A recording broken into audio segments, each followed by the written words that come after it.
जय श्री कृष्ण भक्तों, आपका स्वागत है श्रीमद् भगवत गीता सार में। वसुदेवं सुतं देवं कंसचानूरमर्दनं देवकी परमानंदं श्रीकृष्ण वंदे जगद्गुरु।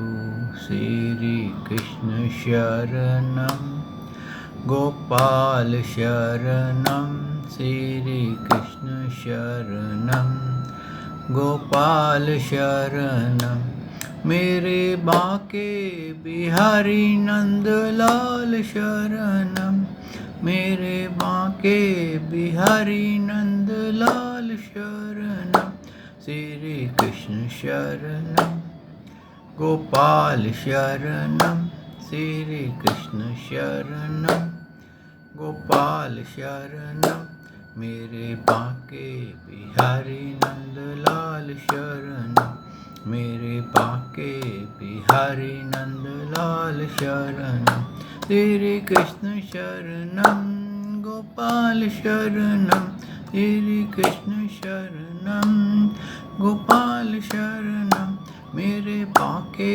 बिहारी नंदलाल शरणं मेरे बाके बिहारी नंदलाल शरणं श्री कृष्ण शरणं गोपाल शरणं श्री कृष्ण शरणं गोपाल शरणं मेरे बाके बिहारी नंदलाल शरणं मेरे बाके बिहारी नंदलाल शरणं। बोल भगवान श्री कृष्ण की जय, श्री नंद के लाला की जय, श्री देवकी नंदन श्री कृष्ण की जय। बोल देवादिदेव पूर्ण ब्रह्म भगवान श्री कृष्ण की सदा ही जय। जय श्री कृष्ण भक्तों, आपका स्वागत है इस भागवत गीता सार में। भक्तों, हमने श्रवण किया गए टाइम पिछले अध्याय में ज्ञान कर्म संयोग संन्यास स्वयं करें, ज्ञान कर्म संन्यास योग। और हमने जाना कि प्रभु ने ज्ञान दिया, ये बताया कि ये शरीर नष्ट होता है, आत्मा नष्ट नहीं होती। और ये इसलिए हम मैं माने बैठे हैं क्योंकि हम अपने अस्तित्व को, अपने कर्तव्य को, अपने धर्म को भूल चुके हैं। हमने शरीर को ही मैं मान लिया है। और इसके प्लेयर्स में, इसकी एंटरटेनमेंट्स में, जो इंद्रियों की प्लेयर्स हैं, एंटरटेनमेंट हैं, उसमें हम इतने लिप्त हो गए हैं कि हम अपनी पहचान भूल गए। हम भूल गए कि हम भगवान श्री कृष्ण के अंश हैं और किसी कार्य के लिए हम यहाँ आए हैं। और हम भोगों में इतने लिप्त हो गए कि हमारे कर्म फल इतने संचित हो गए कि हमारे को योनि पे योनि मिलती चली गई, लेकिन हमारे को इससे मुक्त होने का कभी चिंतन नहीं हुआ। और अगर हुआ भी तो क्या हुआ कि जैसे कोई चीज़ आप सुन लेते हैं। आपको याद होगा बचपन में अगर स्कूल के अंदर आपको टेबल्स बताए जाते थे और वो टेबल्स पहाड़े जिसको बोलते हैं, आप याद करते थे और बार बार याद करते थे। अगर उनको रिवाइज नहीं किया जाए तो वो टेबल्स का आंसर गलत होने लग जाता था। उसी प्रकार से भक्तों, भगवान ने ये कहा है कि ज्ञान के थ्रू तू पहले टेबल्स सीख कि टेबल्स क्या हैं। 2+2 भी 4 होता है, 2 × 2 भी 4 होता है। तूने 4 को तो पकड़ लिया, लेकिन प्लस और इंटू को नहीं जान सका। तो इस तरह से भक्तों, इस ज्ञान को तो हमने एक बार पढ़ लिया और हमें लगता है ये ज्ञान आ गया, हमें पता चल गया कि हम आत्मा हैं, शरीर नहीं है। ये हमने ज्ञान लिया और उसके बाद हम उसको कहते हैं ना कि एक किनारे में उसको नोट करके रख दिया और भूल गए कि ये ज्ञान हमारे पास है। हमें कहीं भी सुनते हैं बहुत, हाँ हमें मालूम है, लेकिन उसको इम्प्लीमेंट कैसे करना है, उस ज्ञान को कैसे जानना है, यानी कि पहाड़ों की जो टेबल्स हैं उसकी प्रैक्टिस कैसे करनी है, वो भगवान ने कर्म योग के थ्रू बताई है कि इसके थ्रू जब तू प्रैक्टिस करेगा तो तेरे जो कर्म बंधन है जिसके कारण तू जीवन मृत्यु में भटक रहा है और उस जीवन मृत्यु के कारणों में से तू बाहर आ जाएगा। क्यों कि तू अपने आप को ऑब्जर्व कर रहा है। तो ये भी ऑब्जर्व करता है, अगर नोट करे तो हर वक्त मन, जैसे वो गिरगिट होता है ना जो कलर चेंज करता है, सतरंगी गिरगिट बोलते हैं, वो रंग पलटता है।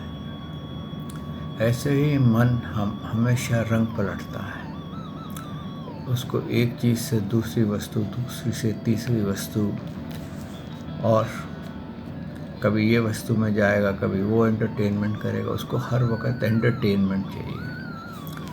तो कई लोग उसको क्या करते हैं, मंत्र जाप में लगा देते हैं। लेकिन मंत्र जाप बाद में क्या होता है कि वो एक एक्सरसाइज बन जाती है टंग की, लेकिन आपका जो फोकस है वो इधर उधर भागने लगता है। आपने बहुत बार देखा होगा, यस, आप खुद करके देखिए।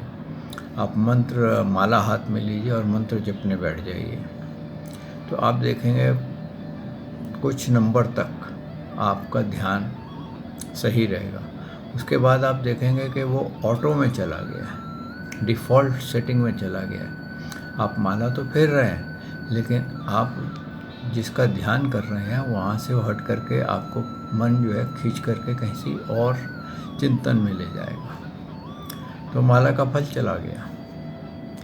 ये क्यों होता है? क्योंकि हमने ज्ञान तो लिया, लेकिन ज्ञान लेने के बाद हमने उस ज्ञान को इम्प्लीमेंट करने की प्रैक्टिस नहीं ली।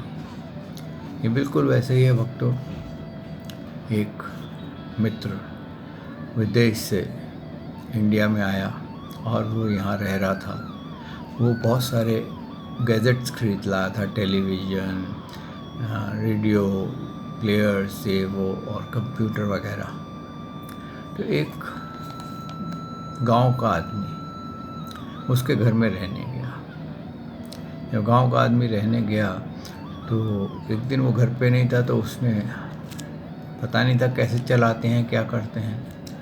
तो वो जैसे चलाने लगा उसको करंट लगे, तो उसकी समझ में नहीं आया। वो आया घर पे, तो उसने उसको बोला कि भाई ये जो है तेरा, मैं आज चलाने की सोच रहा था पर मेरे को ये करंट मारते हैं। उसने कहा तेरे को अभ्यास नहीं है, तेरे को पता नहीं है, मैं तेरे को सिखाता हूँ। तो उसने उसको बताया कैसे तार जोड़ते हैं, कैसे स्विच ऑन करते हैं, कैसे रिमोट से टीवी ऑन करना है, क्या करना है, कैसे चैनल चेंज करने, सब कुछ सिखा दिया। उसका इंटरेस्ट इतना बढ़ गया कि वो one of the best TV engineer बन गया। तो बिल्कुल भक्तों ऐसे ही होता है, जब हमें पता नहीं होता है तो हम गलत कनेक्शन लगा करके करंट खाते रहते हैं। एक झटका पड़ता है, दूसरे झटके में चला जाता है। ज्ञान नहीं है। बिना ज्ञान के जब हम भगवान की पूजा पाठ करते हैं तो हमारे को ऐसे झटके लगते हैं, और फिर हम कहते हैं इसमें कोई वो नहीं है, शक्ति नहीं है, इस भगवान में शक्ति नहीं है, चलो दूसरे के पास चलते हैं, वहाँ शक्ति होगी। क्या होता है कि हमारा जो फेथ है वो डगमगा जाता है। इसको बोलते हैं ना संशय रहित। जो मनुष्य संशय युक्त होते हैं, यानी कि डाउटफुल रहते हैं हमेशा, और हमारे को विवेकहीन हो जाते हैं, यानी कि हम डिसीजन नहीं ले पाते, उनके लिए ये ज्ञान समझना और इसको इम्प्लीमेंट करना इम्पॉसिबल हो जाता है। क्यों कि भक्ति जो है हर एक मानव नहीं ले सकता। ये एक आप नियम समझ लें या कुछ ऐसा समझ लें, विशेषकर भगवान श्री कृष्ण की भक्ति को स्वयं भगवान ने कहा है कि मेरे भक्ति करने वाले लाखों व्यक्ति तैयार होते हैं, लेकिन जो असली भक्ति करता है या मुझ तक पहुँचते हैं वो विरले ही कुछ नंबर रह जाते हैं। बाकी सब बीच में छोड़ छाड़ कर चले जाते हैं क्योंकि उनको कुछ संशय हो जाता है। इसीलिए उन्होंने ये विधि जो बताई अर्जुन जी को कर्म संन्यास योग की, इसलिए बताई ताकि वो भगवान को प्राप्त कर ले। और ये कहा कि सबसे पहले ज्ञान ले, फिर भक्ति के द्वारा इसको तू पकड़ ले। इससे फिर हम आज 5वें अध्याय में प्रवेश करते हैं भक्तों। ओम श्री परमात्मने नमः। अथ पंचमो अध्याय। अर्जुन उवाच संन्यासं कर्मणां कृष्ण पुनर्योग च संशसि यच्छ्रेत्योऽकं तत्मे ब्रूहि सुनिश्चितम्। हे कृष्ण, आप कर्मों के संन्यास की और फिर कर्म योग की प्रशंसा करते हैं, इसलिए इन दोनों में जो एक मेरे लिए भली भांति निश्चित कल्याणकारक साधन हो वो उसको कहिए। क्या बोला भगवान को? उन्होंने प्रश्न किया। ये प्रश्न आपका और हमारा है कि पहले हम संन्यास की, आप कर्मों के संन्यास की और फिर कर्मयोग की प्रशंसा करते हैं। यानी एक तरफ तो आप कहते हैं कि सब चीज़ों से छोड़ देना चाहिए, यानी कि बिल्कुल सन्यासी बन जाना चाहिए, और दूसरी तरफ आप कहते हो कर्मयोग करो जिससे कि तुम्हारे को घर में रहते हुए और निष्काम कर्म करते रहो। इन दोनों में मैं क्या करूं? यही प्रश्न सबके साथ होता है कि मेरे को कहा भाई इतनी मालाएं फेरो, इतनी डंडौते फेरो, ये करो वो करो, लेकिन मुझे कुछ मिलाता है नहीं, और ऊपर से कह रहे हो सिर मुंडा करके बैठ जाओ। तो फिर ये तो सब गड़बड़ हो गई। और एक तरफ कहते हो गृहस्थ में रहते हुए भी तुम्हारे को वही फल मिल सकता है जो सन्यासी को मिलता है। तो फिर आप मेरे को एक मार्ग बताओ, इतने मार्ग बताओगे तो मैं तो कंफ्यूज हो गया। तो उसके ऊपर श्री भगवान बोले, श्री भगवान वाच संन्यास कर्म योगश्च निश्रेयो करो अभो त्योस्तु कर्म संन्यासात् कर्म योग विशिष्यते। कर्म संन्यास और कर्म योग ये दोनों ही परम कल्याण के करने वाले हैं, परंतु उन दोनों में भी कर्म संन्यास से कर्म योग साधन में सुगम होने में श्रेष्ठ है। अब ये भगवान ने यहाँ क्लियर किया है कि संन्यास लेकर के आपको ज़्यादा नियम पालने पड़ते हैं, और संन्यास लेने के बाद आप नियम भी पालते हैं और अपने जो आपकी क्रियाएं होती हैं वो लिमिटेड हो जाती हैं, क्योंकि आपको आश्रम के नियम पालन करने पड़ते हैं। और जब आप नियम पालन कर रहे होते हैं तो क्या होता है, इंद्रियां अगर आपने अपने बस में नहीं करी हैं तो इंद्रियां आपको भटका देती हैं। तो क्या हुआ, आपने संन्यास लिया, सर मुंडाया, और इंद्रियों ने आपके काम क्रोध लोभ मोह अहंकार मत्सर तृष्णाएँ वासनाएँ इच्छाएँ को कहते हैं ना अग्नि प्रज्वलित कर दी। आप सन्यासी हैं, उन वस्त्रों के अंदर आप कुछ कर नहीं सकते, लेकिन अंदर से मन आपका इतना मचलता है कि वो आपको बैठने नहीं देता। तो उसका रिज़ल्ट क्या होता है? उसका रिज़ल्ट ये होता है या तो आप कुछ क्राइम कर लेंगे, या आप हठपूर्वक उसको अगर रोके भी रखेंगे तो हाथी कई बार इतना जोर मार देता है कि इंसान को अपने जो प्रिंसिपल्स हैं उसको तोड़ने पे मजबूर कर देता है। और वो प्रिंसिपल जब टूट जाते हैं तो कहते हैं ना अपमान ही हाथ लगता है। फिर उसको कहते हैं ना बड़े घर की कोठरी के अंदर जाना पड़ जाता है। और जो कर्म योग है, इसमें क्या है कि आपको फल को त्यागना है, यानी कि आप कर्म कर रहे हैं, उसके फल को इच्छा नहीं रखते। आप कमाने गए, आपने ये टारगेट नहीं बनाया कि मेरे को इसमें कितना प्रॉफिट होगा, ये जो कर्म मैं कर रहा हूँ इसमें मेरे को कितना प्रॉफिट होगा। आपने अपना कर्तव्य समझ के, प्रभु की इच्छा समझ के कर्म किया। अब उसमें 10 रुपये मिल गए तो आप प्रसन्न, कुछ चिंता नहीं है। और अगर उसमें 100 रुपया मिल गया तो आप प्रसन्न, उसमें कोई चिंता नहीं है। लेकिन अगर आप टारगेट बना करके जाएंगे, मान लीजिए आपने 100 रुपये का टारगेट बनाया और आपको 25 रुपये मिले, तो क्या होगा? 75 रुपये आपको अंदर से चुभते रहेंगे, याद दिलाते रहेंगे कि मेरा टारगेट तो इतना था, मैंने मेहनत इतनी की, मैंने सब कुछ किया, लेकिन मुझे मिला क्या?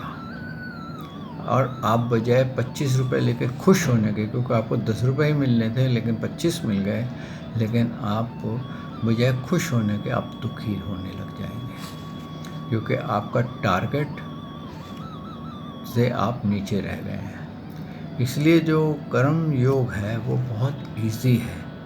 यही भगवान ने समझाने की कोशिश की है, और ये तब समझ में आता है जब हमारे पास ज्ञान हो।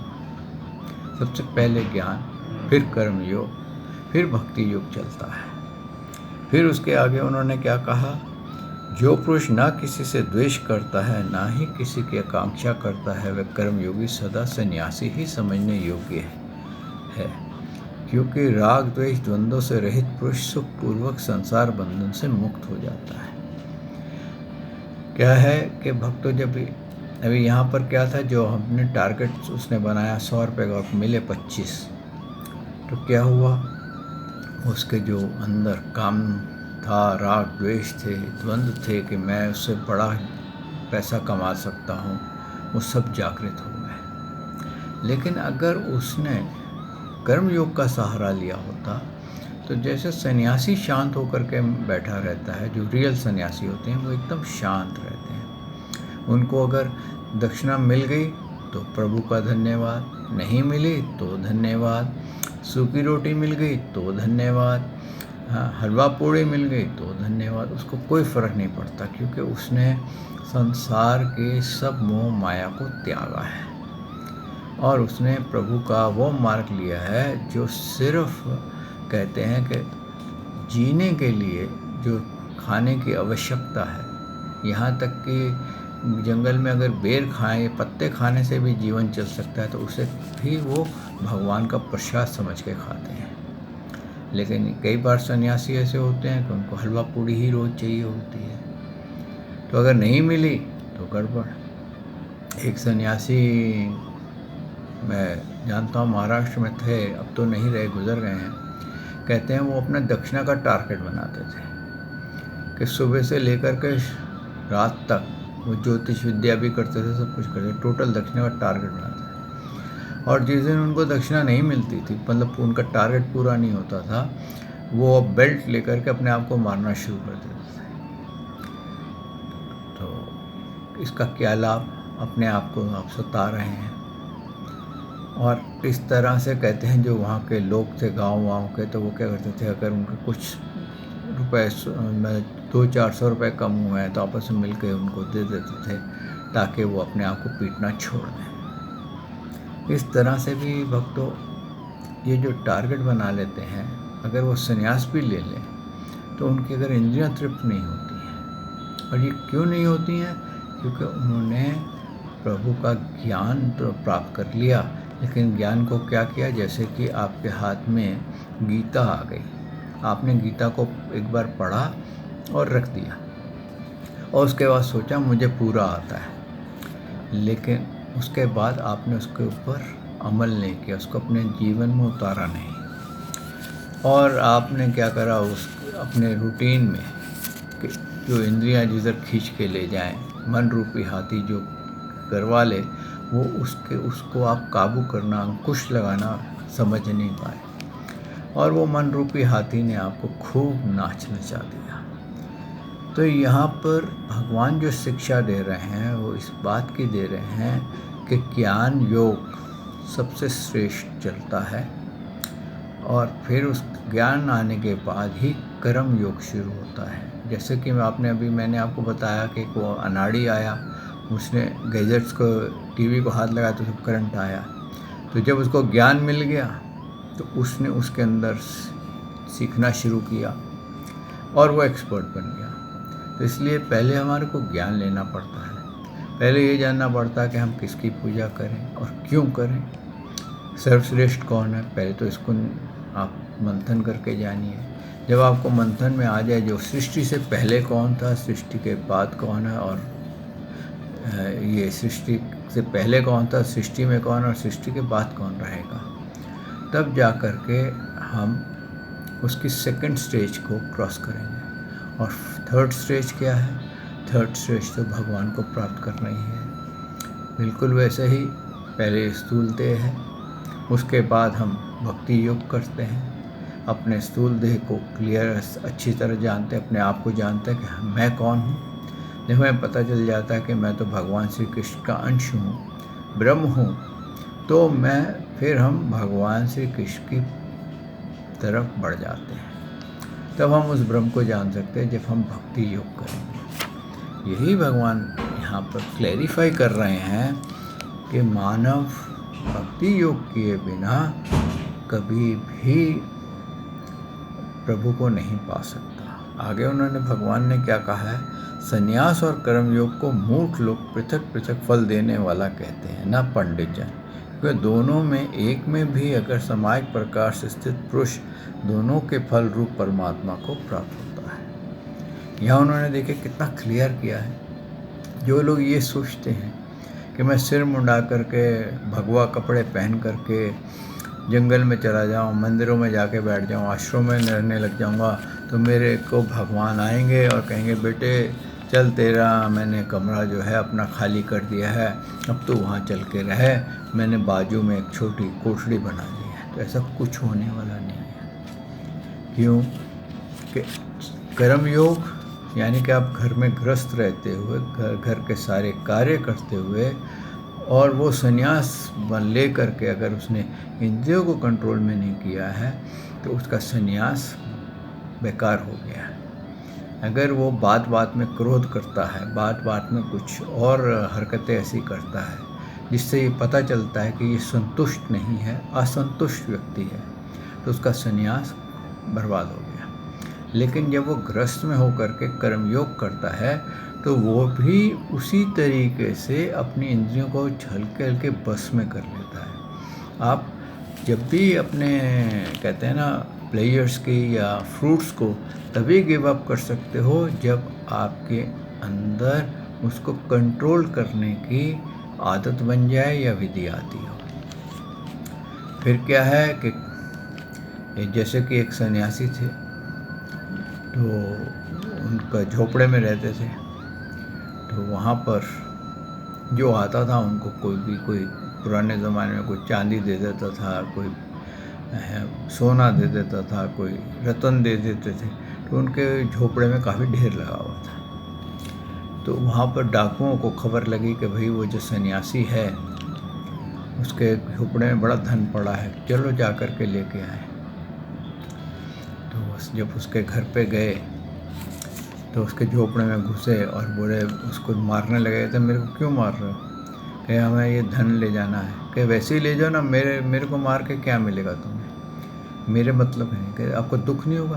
क्योंकि मेरा जब इसमें प्रेम ही नहीं है, इसमें मेरी मोह ही नहीं है, तो लोग आते हैं फेंक जाते हैं। बल्कि उल्टा मेरा को ये होता है कि ये रास्ते में पड़े हैं, इनको हटाना पड़ता है कि मैं अपना काम मेरा, बल्कि घर मेरा छोटा हो गया, ले जाओ जल्दी करो। तो उन्होंने देखा कि ये सन्यासी तो बड़ा संतोषी है, बड़ा प्रसन्न है, इतना धन हम ले भी जाएं और तो भी इसको कोई फ़र्क नहीं पड़ता। उन्होंने जो धन उठाया था वो वहीं छोड़ दिया और सन्यासी के पाँव पकड़ लिया। बोलने लगे, ये संतुष्टि की विद्या तू हमें सिखा कि तू इतना संतुष्ट कैसे है। तो उसने कर्म योग सिखाया। तो यही भक्तों, भगवान ने भी ये कहा है कि जो ज्ञान योग जो सन्यासी बन करके या अपना नियम पालन करके बहुत तरह के भगवान का धाम जो प्राप्त करते हैं, वही धाम आप कर्म योग के द्वारा प्राप्त कर सकते हैं। क्योंकि जैसे मान लीजिए आपको मालूम है कि नॉनवेज अच्छा नहीं है, लेकिन आपने पहले खाया हुआ है, आपको रस इंद्रिय उसको खाने के लिए तड़पती है, लेकिन आप अपनी रस इंद्रिय को कंट्रोल कर लेते हैं और फिर आपके सामने नॉनवेज आता है तो आपको कोई फ़र्क नहीं पड़ता। आपको वही लगता है कि ये लाश है, ये एक बॉडी है, मरे हुए चाहे जानवर की कहो चाहे इंसान की कहो, ये बॉडी है। और मैं बॉडी नहीं खाता, मैं डेड बॉडीज़ नहीं खाता। डेड बॉडी खाना गीद का काम है या जानवरों का काम है। इंसान होकर के डेड बॉडी नहीं खाता, तो आपके आगे वो अट्रैक्ट नहीं कर सकेगा। आप उसमें कर्मयोग कर गए, क्योंकि आपने अपने आप को इस तरह से समझा दिया कि डेड बॉडी खाना, नॉनवेज खाना as good as dead body का खाना। और जबकि हमारे हिंदुओं में तो डेड बॉडी को हाथ लगा करके स्नान करते हैं, तो खाने की तो बात ही दूर रही। और यहाँ तो हम खाना तो छोड़ो अपने मुंह में डाल रहे हैं, तो हम हाथ नहीं लगा रहे बल्कि मुंह में डाल रहे हैं। तो यही उन्होंने कहा कि जो स्थान, जो जगह मतलब परम धाम जो सन्यासी प्राप्त करता है, जंगलों में जा कर के पूजा करता है, बैठ जाता है, सब कुछ छोड़ छाड़ करके, बिस्तर भी छोड़ देता है, सब कुछ छोड़ देता है, त्याग देता है, वही कर्म योग करने वाला वही स्थान प्राप्त कर लेता है। आगे उन्होंने कहा है, हे अर्जुन, कर्म योग के बिना संन्यास अर्थात मन, इंद्रियां और शरीर द्वारा होने वाले संपूर्ण कर्मों में कर्तापन का त्याग प्राप्त होना कठिन है, और भगवत स्वरूप मनन करने वाले कर्मयोगी पर ब्रह्म परमात्मा को शीघ्र प्राप्त कर लेते हैं।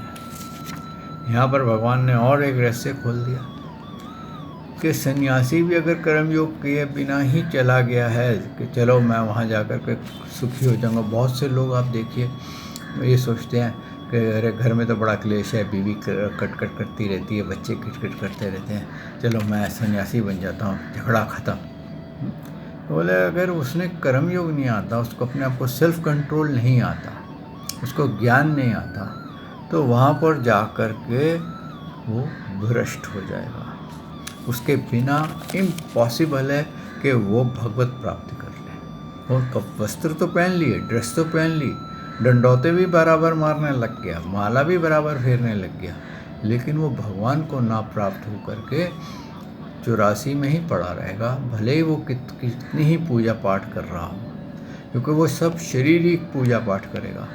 और शारीरिक पूजा पाठ क्या है? Exercise of the body. जितनी भी आप शारीरिक पूजा पाठ करते हैं, ये एक्सरसाइज ऑफ बॉडी है। जो उच्च ज्ञानी हैं वो जान जाते हैं कि असली साधना जो है वो मन की होती है। और मन जब कहते सन्यासी हो जाता है तो आपको भगवान के पास ले जाता है, उस वैसी ही सृष्टि की रचना कर देता है। आगे यही भगवान ने क्लियर किया है, जिसका मन अपने वश में है, जो जितेंद्रिय एवं विशुद्ध अंतःकरण वाला है, संपूर्ण प्राणियों का आत्मरूप परमात्मा ही जिसका आत्मा है, कर्मयोग कर्म करता हुआ भी लिप्त नहीं होता। यानी कि जिसने अपने आप को कंट्रोल कर लिया है वही ये जान सकता है कि मेरा जो आत्मा है वो परमात्मा का अंश है, और जो भोगों में पड़ा रहता है वो परमात्मा का अंश नहीं समझ पाता। भले उसको कितना ही समझा, उसको कहेगा हाँ मैंने जान लिया, हाँ मेरे को पता चल गया, हाँ मैं आत्मा हूँ, लेकिन उसको रियलिटी में अब वो बिलीफ नहीं होता कि मैं आत्मा हूँ। कहते हैं ना, पूरा फेथ नहीं होता, उसके अंदर उसको संशय बना रहता है, उसको डाउट बना रहता है, ब्लाइंड फेथ नहीं होता। लेकिन जब उसको ब्लाइंड फेथ हो जाता है तो ये मन जो है तत्काल शांत हो जाता है। फिर उसको क्या है, वो देखता है कि जो ये मन है ये अलग वस्तु है, जो बुद्धि है ये अलग वस्तु है, जो इंद्रियां हैं ये अलग वस्तु है, और मैं इनसे अलग हूँ, और मैं परमात्मा का अंश हूँ। तो इसमें कई लोग अपने आप को ये बताते हैं मैं कृष्ण हूँ। मैं कृष्ण हूँ, सही है, मैं कृष्ण हूँ, लेकिन मैं कृष्ण का अंश हूँ।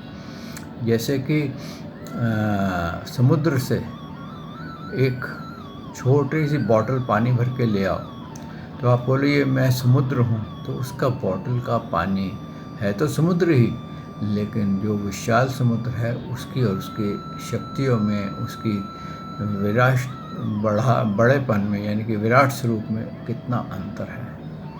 और छोटा सा पानी अगर आप अग्नि में डालेंगे तो अग्नि में वो पुर करके सब उड़ जाएगा, लेकिन अगर समुद्र आप अग्नि में डालेंगे तो क्या होगा, अग्नि का ही पता नहीं चलेगा, अग्नि कहाँ गई, शांत हो जाएगी। तो यही भक्तों, आप इस पर शोध कीजिए कि आप कहाँ क्या हैं, कैसे आप कर्म योग कर सकते हैं, किस तरह से आप भक्ति प्राप्त कर सकते हैं। क्योंकि जब आप कर्म योग कर लेंगे फिर आपको भक्ति योग में आना पड़ेगा। जैसे मैंने आपको बताया कि आपको टेबल्स मिल गए, लेकिन टेबल्स का अभ्यास करना ही आपको पता याद रहेगा कि मेरे को इसके आंसर्स क्या हैं, और आप बिना कैलकुलेटर के मैथमेटिक्स कर लेंगे। वैसे ही जब हमारे को ज्ञान योग मिल गया तो हमारे को कर्म योग करना पड़ेगा, कि उसके ऊपर मंथन करना पड़ेगा कि हम कैसे अपने मन रूपी हाथी को कंट्रोल करें। आइए भक्तों, यहाँ आज वाणी को विश्राम देते हैं। कल प्रभु ने चाहा तो मैं आपकी सेवा में हाजिर हूँगा। श्री कृष्ण शरणम गोपाल शरणम, श्री कृष्ण शरणम गोपाल शरणम, मेरे बांके बिहारी नंदलाल शरणम, मेरे बांके बिहारी नंदलाल शरणम, श्री कृष्ण शरणम गोपाल शरणम, श्री कृष्ण शरणम गोपाल शरणम, मेरे बांके बिहारी नंदलाल शरणम, मेरे बांके बिहारी नंदलाल शरणम। बोल भगवान श्री कृष्ण की जय, श्री नंद के लाला की जय, श्री देवकी नंदन श्री कृष्ण की जय, श्री द्वारकाधीश भगवान श्री कृष्ण की जय। बोल देवादिदेव पूर्ण ब्रह्म भगवान श्री कृष्ण की सदा ही जय। जय श्री कृष्ण भक्तों।